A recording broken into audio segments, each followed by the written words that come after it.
Jadi cikgu ni otak ni tolong guna untuk kawal emosi tu.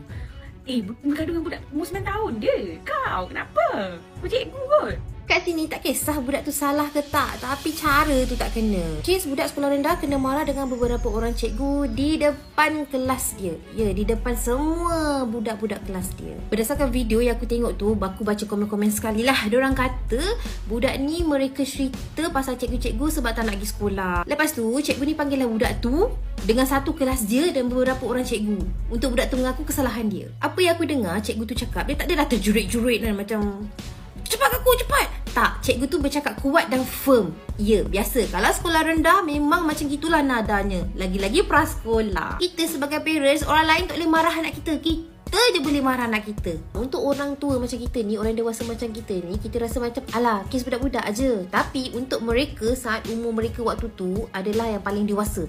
Kalau darjah 1, itulah mereka yang paling dewasa. Kalau darjah 2, itulah mereka paling dewasa. Sebab tu, diorang cenderung rasa malu sesama kawan-kawan diorang. Macam tu. Jangan samakan kita dengan dorang. Dorang tak tahu dewasa ni macam mana. Itulah saat dorang nak memahami keadaan semasa. Mungkin cara yang terbaik adalah cikgu dan ibu bapa dan budak itu bersemuka.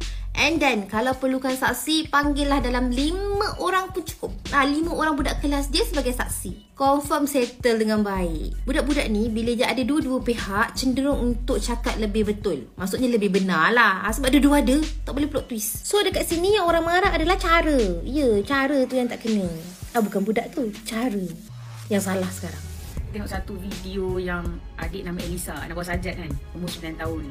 Kena redik tengking dengan cikgu dia. Cikgu ramai-ramai kat situ. Kak Rin Syak, cikgu-cikgu ni umur bukan generasi Kak Rin aku. Sebab generasi kami ni semua mungkin dah penolong kanan kan.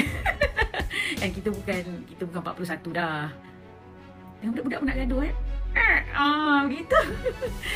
Kita dalam bekerja ni, Kak Rin cakap, antara budak dengan orang dewasa kalau bercakap, tolonglah pilih untuk percaya budak-budak. Jangan pilih percaya orang dewasa ni. Sebab orang dewasa ni kalau budak kau pusing sikit, dia dah jam dah. Dia tak boleh dah. Kau psycho dia sikit dia jam. Sebab tak matang. Orang dewasa ni, kau pusing, dia pusing kau balik. Kalau kau jumpa ular dengan orang dewasa, kau kata orang dewasa dulu. Kau jangan kata ular. Macam tu lah perumpamaan dia. Jangan percaya cakap orang dewasa. Pilih untuk percaya budak-budak. Sebab tu kalau kita ambil statement dengan budak-budak, kita tahu budak-budak takkan menipu. Betul. Budak-budak menipu, dia menipu. Kalau kau ada adik dia macam tu, dia akan macam, bila aku cakap, betul tak? Cakap, mengaku kau buat. Dia akan mengaku. Sebab dia takut. Tapi kalau orang dewasa, sampai kiamat tak akan mengaku. Dia akan pusing lain sekali. Dia tak bersalah. Dia lah paling suci. Gitulah perumpamaan Kak Rin nak bagi ni. Jadi cikgu, ni, otak ni, tolong guna untuk kawal emosi tu.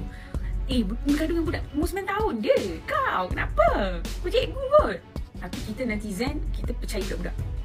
Kalau budak-budak kata dia kena rogol, kau kena percaya. Dia cakap tu, dia cakap betul. Kau jangan percaya mak dia. Kalau dia datang dengan mak dia, sekali budak tu cakap, saya kena rogol macam ni. Lepas tu mak dia pusing. Kau percaya budak tu. Kau jangan percaya mak dia.